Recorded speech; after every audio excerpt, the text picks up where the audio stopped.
In the shifting sands of history, where empires rise and fall like the breath of a sleeping giant, some truths are not merely lost to time. They are intentionally buried. Imagine a whisper, carried on the desert wind 2,000 years ago, a sound so potent, so sacred, that it was deemed too dangerous for the world to hear. This was not a prayer meant for the masses, nor a parable to be interpreted by future generations.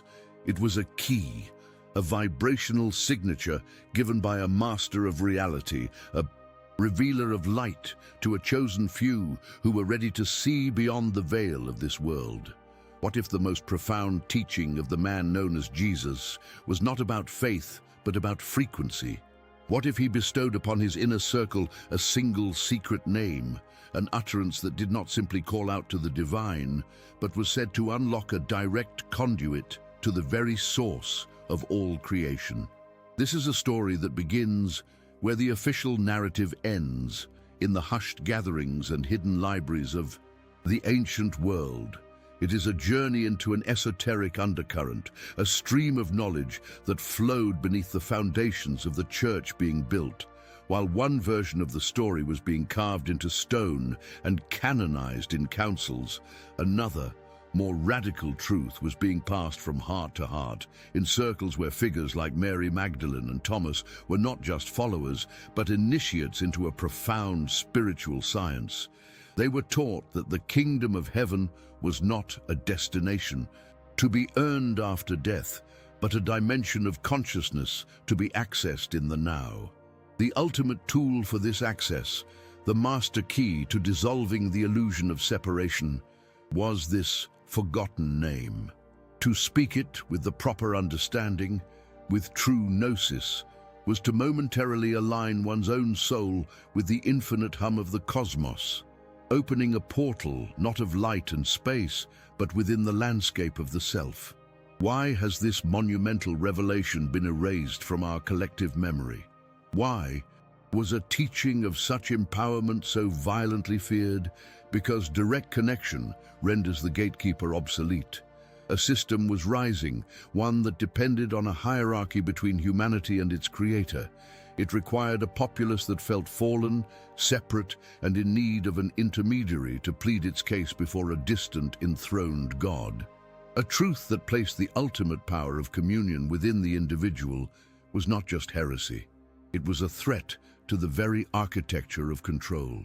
And so, this ancient wisdom was hunted, its gospels burned, its followers condemned. The knowledge was driven underground, becoming a hidden legacy, a secret stream that trickled through the centuries, encoded in alchemy, whispered in secret societies, and preserved in the silent heart of the true seeker. But a truth so fundamental cannot be extinguished forever. It can only sleep. And now, in an age of unprecedented questioning, as the old structures of belief begin to crumble, that which was buried is stirring. The echoes of this lost knowledge are returning, not from ancient scrolls alone, but from a deep resonant place within ourselves. It is a feeling, an inner knowing that the story we have been told is incomplete. It is the soul's own ancestral memory, beginning to awaken, reminding us that we are more than we have been led to believe. This is the call of a forgotten legacy, a pull towards a mystery that promises not to give us a new creed to follow, but to return to us a power that was ours all along. What changes within you, even now, entertaining the possibility that the power to connect with the source of all existence resides not in a book or a building, but within the sound of your own being? This channel is a space for that reawakening.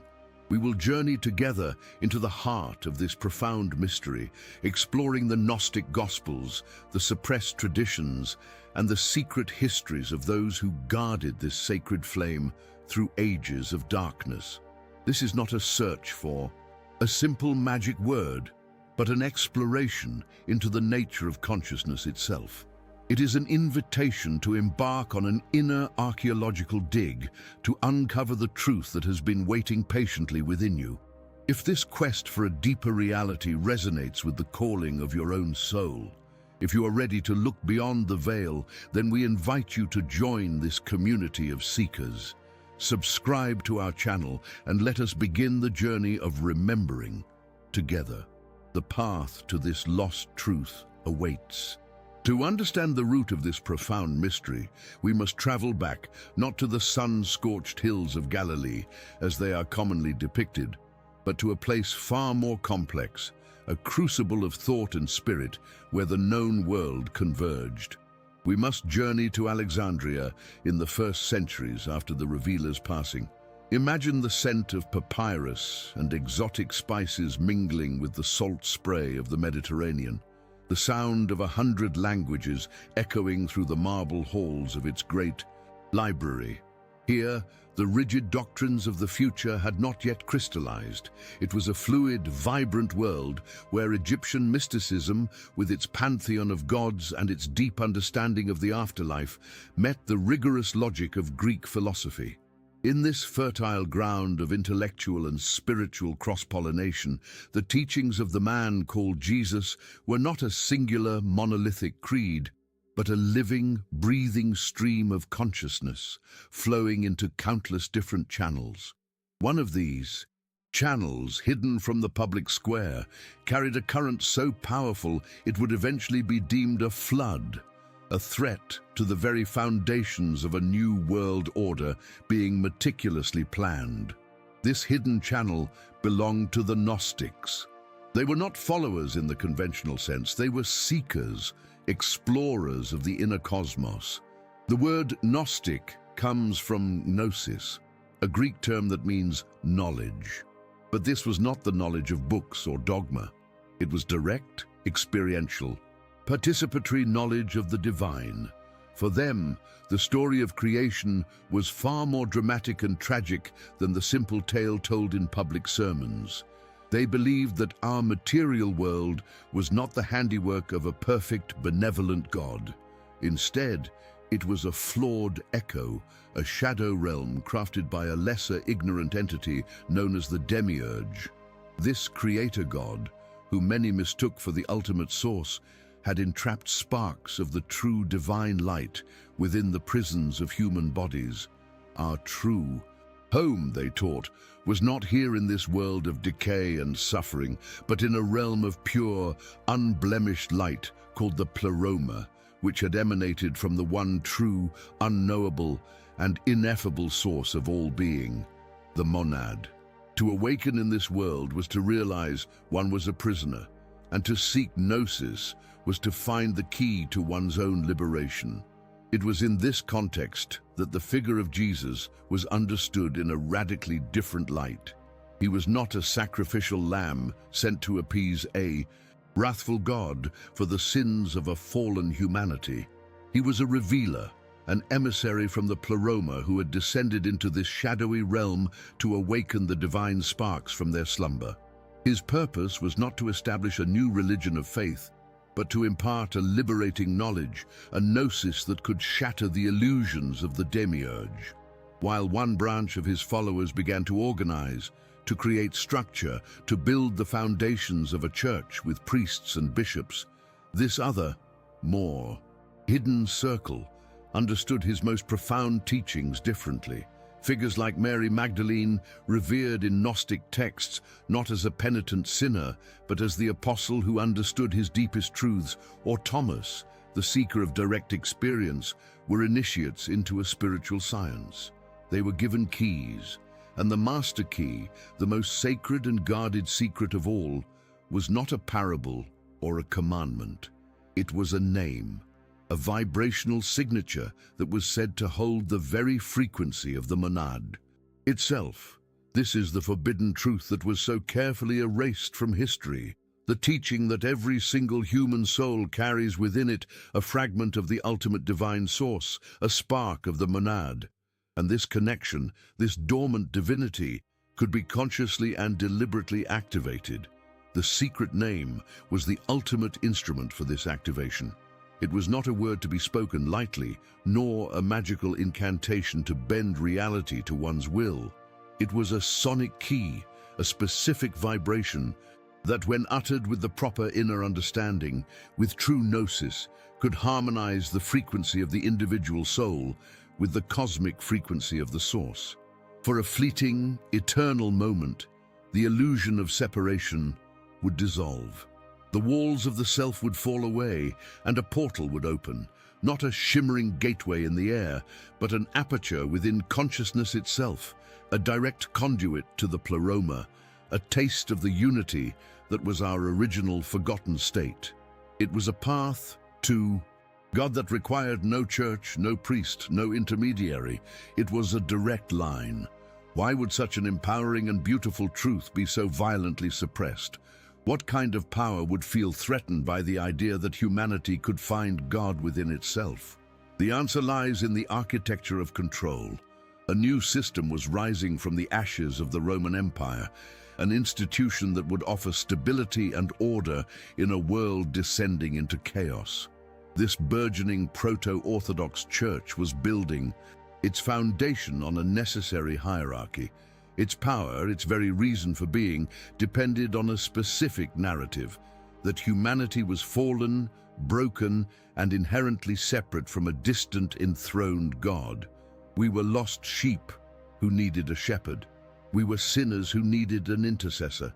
The church positioned itself as the sole gatekeeper, the only bridge across the chasm separating humanity from its creator. How could such a system, built entirely on mediation, survive a truth that promised direct, unmediated connection? It couldn't.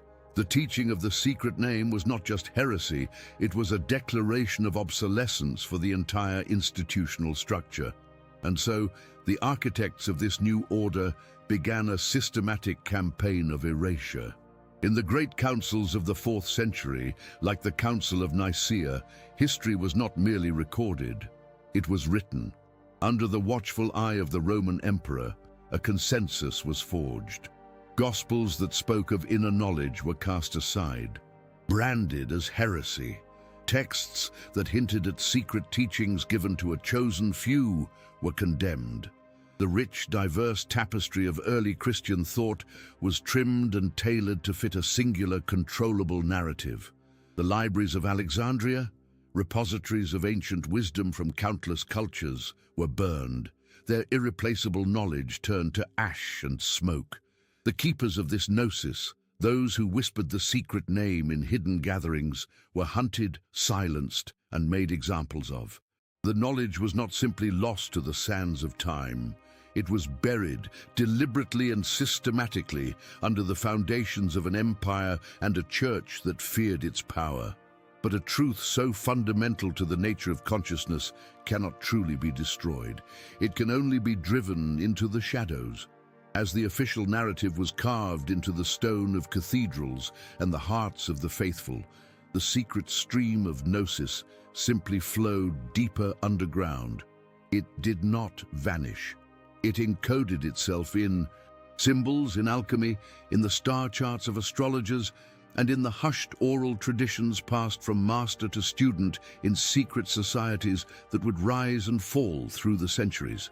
The memory of this lost knowledge, this ancestral inheritance, was preserved in the silent language of the soul.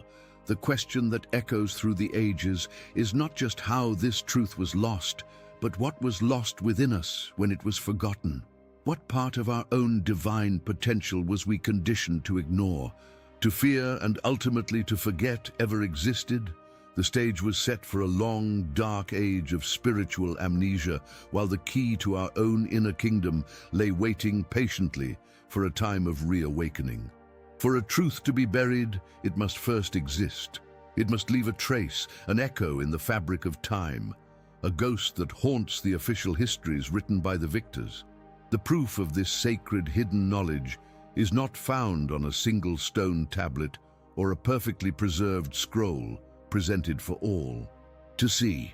That is the way of empires, the method of control. The proof of a suppressed truth is found in the fragments, in the whispers between the lines of accepted scripture, and most powerfully in the sudden, shocking reappearance of that which was declared forever lost. The evidence begins not in a grand cathedral, but in the dry, patient earth of Upper Egypt in the year 1945, near the town of Nag Hammadi. Imagine a peasant, his hands in the soil, striking not stone, but a sealed earthenware jar, a vessel not of water or grain, but of memory. A time capsule intentionally buried nearly 1600 years before, a desperate act to save a library of knowledge from the fires of a new orthodoxy that was consuming the ancient world. When the 13 leather-bound codices within that jar were finally translated, a shockwave rippled through the halls of history and theology. Here were over 50 texts, many of them gospels and treatises that had been thought destroyed forever, condemned by the early church fathers as dangerous heresy. These were the voices of the Gnostics, speaking again after a millennium of forced silence. We discovered the Gospel of Thomas, which does not tell a story of Jesus' life, but instead presents a collection of his secret sayings, beginning with a stunning promise: whoever finds the interpretation of these sayings will not experience death. Here was the first, undeniable proof. A clear distinction was being made between the public parables and a deeper, hidden layer of teaching, a gnosis reserved for those ready to look beyond the veil. What other secrets, what other keys were contained in sayings that spoke of making the two into one, and of a kingdom of the Father that is spread out upon the earth, though men do not see it? These rediscovered manuscripts became a key to deciphering a much older, more widespread tradition. The concept of a powerful, creative name, a vibrational key, was not an anomaly. It was a cornerstone of ancient spiritual science.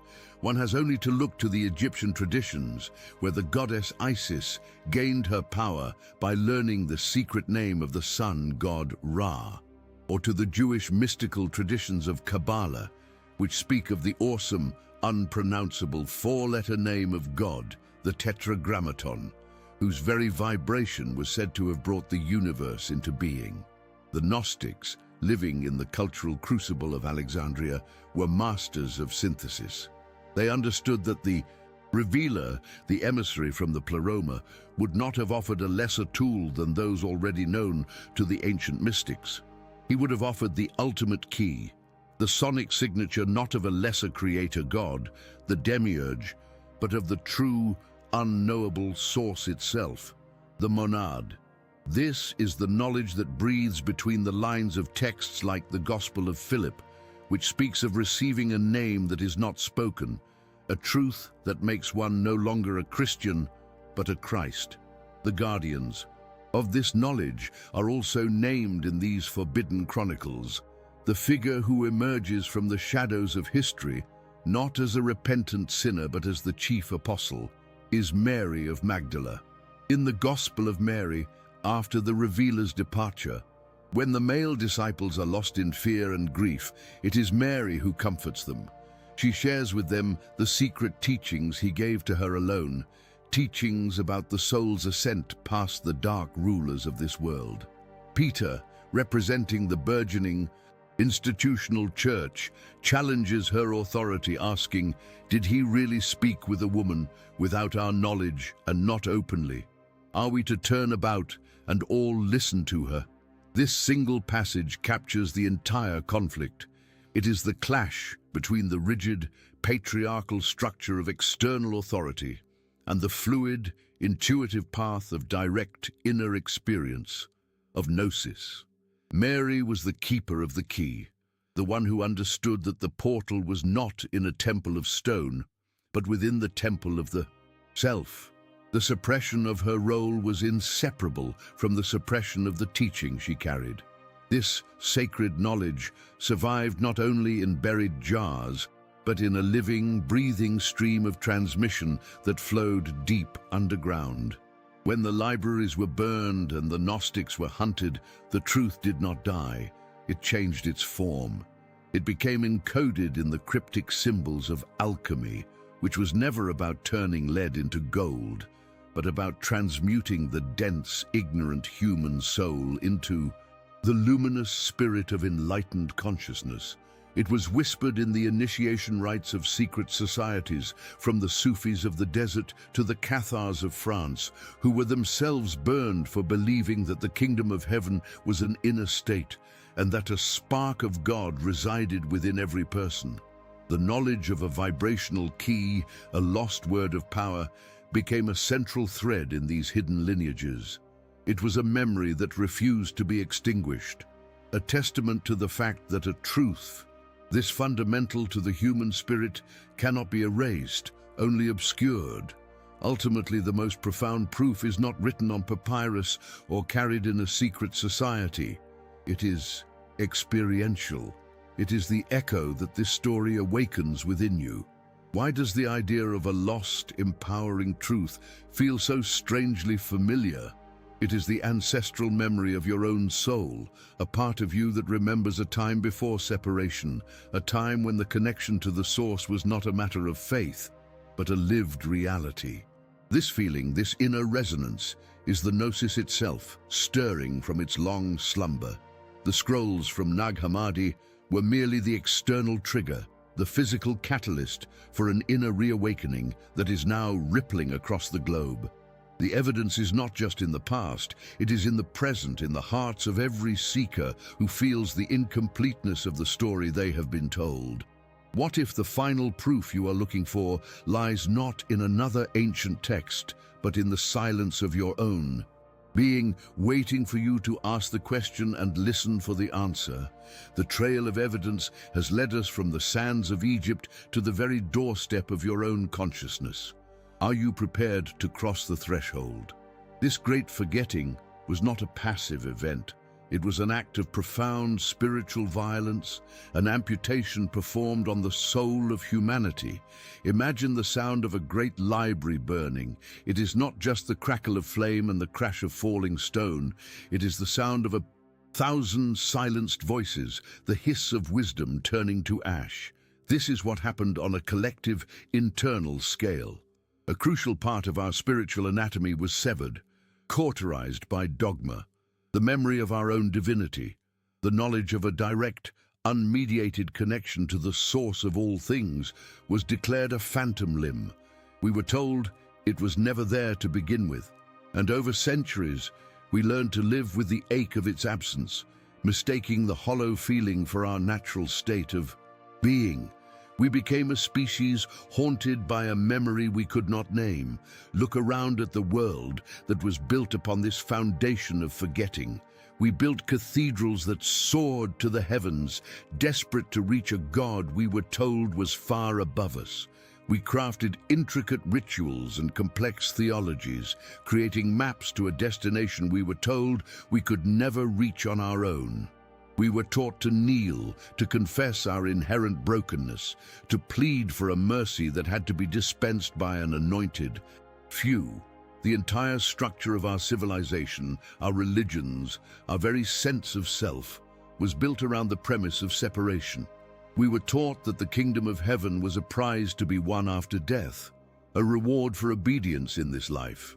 This was the great inversion, the most vital truth, that the kingdom is an inner state of consciousness, a vibrational reality accessible in the now, was buried under the weight of an empire's need for control.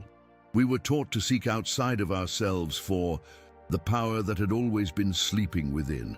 But a seed of truth, once planted in the fabric of reality, cannot be destroyed. It can only lie dormant. Why is this knowledge, this ancient wisdom, breaking through the hardened soil of our modern world now? Because the structures built on the lie of separation have begun to crumble. The great institutions of power and authority, which once provided a sense of certainty, are revealing their hollow foundations. A deep, collective unrest is stirring. It is a spiritual thirst that can no longer be quenched by second-hand water. Humanity is waking up from a long, troubled dream, rubbing the sleep from its eyes and sensing that the world is not what it seems. This re-emergence of forgotten knowledge is not an accident of history. It is a planetary immune response. The soul of the world is seeking to heal its own amputation, to remember its wholeness. This awakening is not something you are merely observing. It is happening within you. That persistent feeling that there is more to your existence than you have been told. That quiet, unshakable intuition that you are part of something vast, ancient, and sacred. That is not imagination. It is memory. It is your own ancestral memory, the echo of the divine spark within you, beginning to resonate with this returning truth. The quest for this lost knowledge is not an intellectual exercise. It is a journey of self-reclamation. It is the process of remembering your own true name, the unique vibrational signature that connects you directly to the monad. The Gnostics knew that the Revealer did not come to be worshipped, but to remind us of what we are. And that reminder is now echoing not from a distant past, but from the deepest chambers of your own being. Let us go deeper into the heart of the mystery, into the fear that drove this suppression. The architects of control did not just fear losing their power over the masses. Their terror was far more profound. What did they truly fear? They feared what a fully realized human being is capable of. They feared a world populated not by sheep seeking a shepherd, but by conscious co-creators, each one a living portal to the source of creation. Imagine the sheer, unpredictable, creative power of such a reality. It is a reality that cannot be controlled, cannot be monetized, and cannot be weaponized by any earthly empire. The suppression of the secret name was not just an act of religious censorship. It was an attempt to place a governor on the engine of human evolution, to keep us from realizing the divine potential encoded in our very essence. This hidden knowledge suggests that the mechanism for this profound connection is far more elegant and integral to our being than a simple spoken word. The secret name was likely not a word at all, in the way we understand it. It was a frequency, a specific resonant vibration that, when generated within the vessel of the human body and mind, recalibrates the entire being. To speak the name was not to utter a sound with the lips, but to become the sound with every cell. It was an act of profound inner alchemy, tuning the instrument of the self until it played in perfect harmony with the symphony of the cosmos. It was about achieving a state of being where the distinction between the observer and the observed, the self and the source, momentarily dissolves into pure, unified consciousness. This raises a question that brings us to the edge of an even greater revelation. If this key is not a word but a vibrational state, how was it transmitted? How does a master teach a student to become a frequency? It could not have been written on a scroll or explained in a simple parable. The transmission must have been something else entirely, a direct impartation of gnosis, a resonance passed from one awakened consciousness to another, like one tuning fork causing another to vibrate without ever touching. The teaching was a living thing, a current of energy that flowed through a lineage of keepers. And as this current flows back into the awareness of the world, we must ask, what happens when we learn to generate this frequency for ourselves without a master standing before us? What dormant potentials within our own biology and consciousness are waiting for this specific cosmic note to be struck? The path to the portal is becoming clearer, and it leads not back to the deserts of Egypt, but deeper into the sacred technology of the self. We have journeyed through the sands of forgotten time, sifted through the ashes of burned libraries, and listened for a whisper carried on the desert wind. Our quest has been for a single sacred relic of knowledge, a lost name, an utterance so powerful it was buried by empires. We have followed the trail of the Gnostics, the keepers of a secret they guarded with their lives. We have imagined this name as a key, a specific combination of sounds that, like a magical incantation, could unlock a door to the divine. We have been on an archaeological expedition of the spirit, searching for something outside of ourselves, an artifact that we believed, if found, would grant us the connection we have so deeply craved. But what if this entire search, this very way of thinking, is the final, most subtle layer of the illusion we are meant to transcend? What if the greatest secret is not the name itself, but the location of the lock it was made to open? Here, at the very heart of the labyrinth, we arrive at the turning point. This is the moment where the path we have been following dissolves beneath our feet, revealing not an abyss, but a truth so simple and so profound that it has been hidden in plain sight. The great revelation, the gnosis that shatters the chains of the demiurge, is this: there is no external word. There is no magic phrase to be learned from a dusty scroll. The search for a pronounceable name, a series of syllables to be uttered by the tongue, was a misdirection. The secret name is not something you speak, it is something you become. It is not a word, it is a frequency. It is the specific, unique, and eternal resonance of the divine spark that is you. The monad did not give its children a name to call it by. It gave each of them a fragment of its own song to sing. This single shift in perspective changes everything. The power was never in a word that could be written down, stolen, or forbidden. How could it be? That would make the divine a prisoner of language, a captive of the very material world the Gnostics sought to escape. The true power lies in a state of being. To speak the name is not an act of the mouth, but an act of the entire self. It is the process of tuning the instrument of your body, your heart, your mind, until every cell, every thought, every feeling vibrates in perfect harmonious coherence with your own divine origin. The portal does not open to a place outside of you. The portal is the awakening of your own consciousness. It is the moment the dreamer realizes they are dreaming.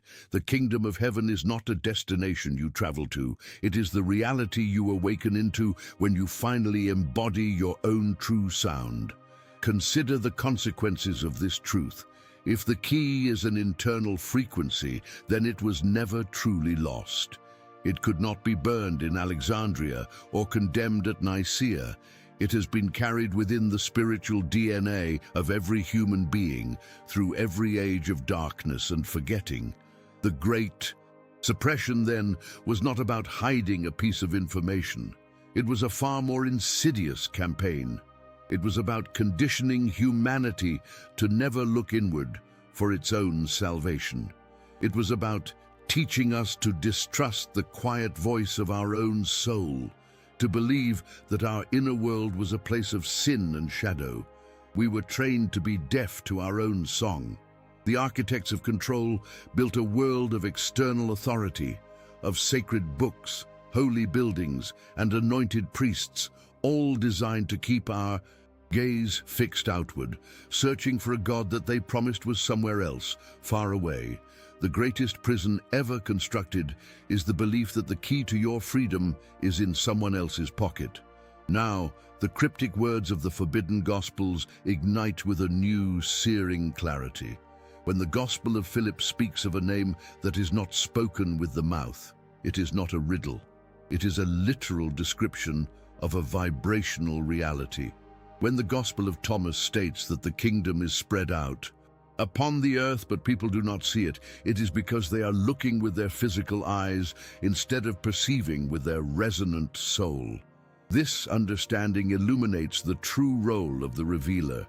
He did not come to give us a new word to worship. He came as a living tuning fork, a master of frequency who could, by his very presence, help others remember their own divine note.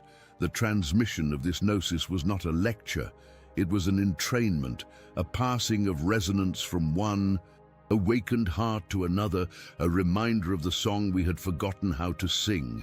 This is not mere philosophy or ancient metaphor. It is a sacred science, an alchemy of vibration that is echoed in the very structure of our universe. Modern science is only now beginning to touch the edges of this ancient wisdom, with its understanding of cymatics, which shows how frequency can shape matter into beautiful geometric patterns, and quantum physics, which reveals that at the subatomic level, everything is a dance of energy and vibration. Our bodies are incredibly sophisticated biological resonators. The electromagnetic field of the human heart is thousands of times more powerful than that of the brain. The crystalline structure of the pineal gland is uniquely sensitive to vibrational fields. The water that constitutes over 70% of our bodies is a programmable medium capable of holding and transmitting frequency. We are not just living in a vibrational universe. We are a vibrational universe contained in microcosm.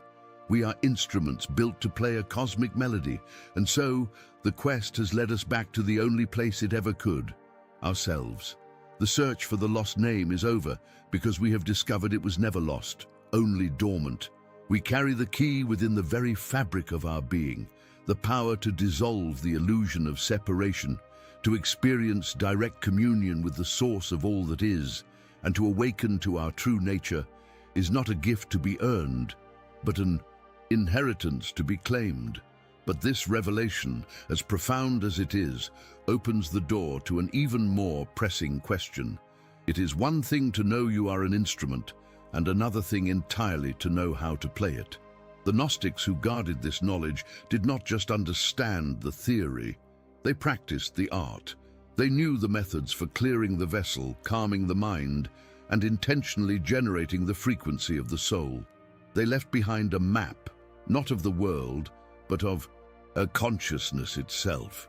What were these forgotten techniques? What are the practical steps to truly and consciously speak your own sacred name? We have walked a long and shadowed path together, a path that began in the dust of a forgotten Egyptian cave and led us through the silent halls of history.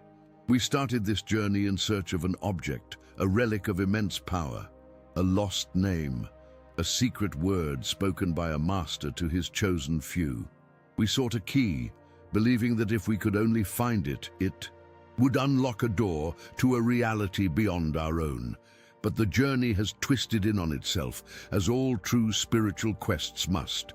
The path has not led us to a buried chest of scrolls, but to the threshold of a mirror. The great final revelation, the gnosis that was so violently feared, is that the name we have been seeking is not a word to be learned, but a truth to be remembered. The secret name of the monad is the forgotten name of your own soul. The key was never lost. It has been waiting within you patiently through every lifetime, through every age of forgetting. This is the climax of the mystery. The portal is not a shimmering gateway in the air. It is the awakening of your own consciousness to its divine origin. To speak the name is not to utter a sound with your lips, but to live your life as a resounding affirmation of your true, authentic self. It is the courage to silence the clamor of the world, the dogmas of the systems built to control you, and to listen finally to the quiet, eternal song that is playing in the center of your being. In this modern age, speaking your name means creating art that is unapologetically yours. It means loving with an open heart, even when you have been taught to be afraid. It means walking a path of purpose that no one else can understand, but that resonates through every fiber of your soul. It is the ultimate act of gnosis, to know yourself, and in knowing yourself, to know the source of all that is. This is the sacred science that was hidden from us, the alchemy of turning a life of quiet desperation into a symphony of divine expression. This knowledge is a reclamation of power.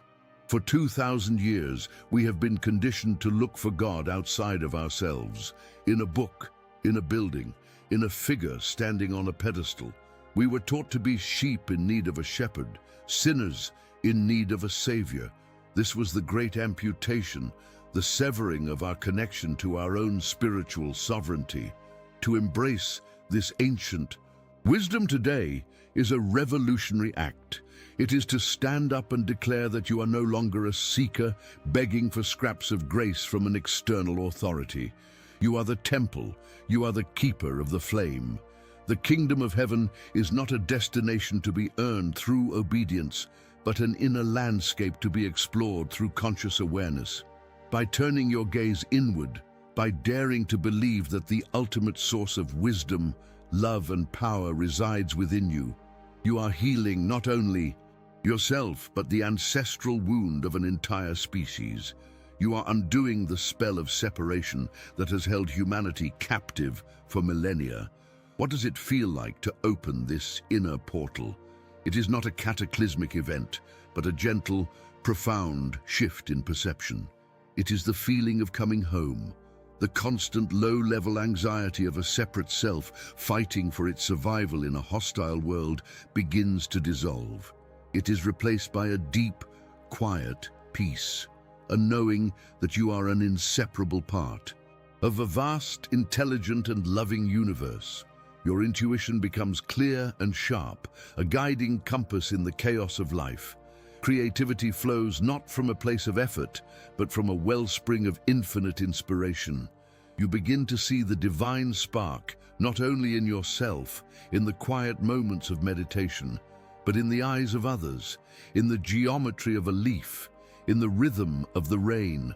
The world is no longer a prison created by a lesser god, but a canvas upon which the source is continuously expressing itself. This is not a belief, it is a felt experience, a gnosis that transforms every moment from mundane to sacred. This is the universal lesson that has survived the burning of libraries and the fall of empires. The most sacred journey you will ever take is not to a holy land across the sea, but into the uncharted territory of your own inner world. The greatest truth you will ever discover is not written in a sacred text, but is encoded in the very vibration of your being. We have been taught to fear this inner world, to see it as a source of darkness and temptation. But the Gnostics knew that it is the only place where true liberation can be found. It is the place where the divine spark, the fragment of the monad, waits to be fanned into a brilliant flame. This knowledge has returned to the world now at a time of great shaking, because we are ready to remember. We are ready to stop looking for saviors and to become our own light. And so, the question we leave you with is not one of history, but of your own immediate reality. What is the one thing you know to be true in the silence of your heart, that you have been too afraid to live? The journey does not end here. It begins. This was but the first step in uncovering the legacy that has been waiting for us. The path of remembering is a shared one, a pilgrimage we make together, lighting the way for one another as we move out of the long darkness of forgetting. If this exploration into the heart of a forbidden truth has stirred the memory within your own soul, we invite you to continue this quest with us. Subscribe to this channel and become part of a community of seekers who are no longer content with the stories we have been told. Share this revelation with another soul you feel is ready to hear the call. For a truth that is remembered in one heart is a whisper, but a truth that is remembered in a million hearts becomes a roar that can reshape the world. The time for silence is over. The time to remember who you are is now.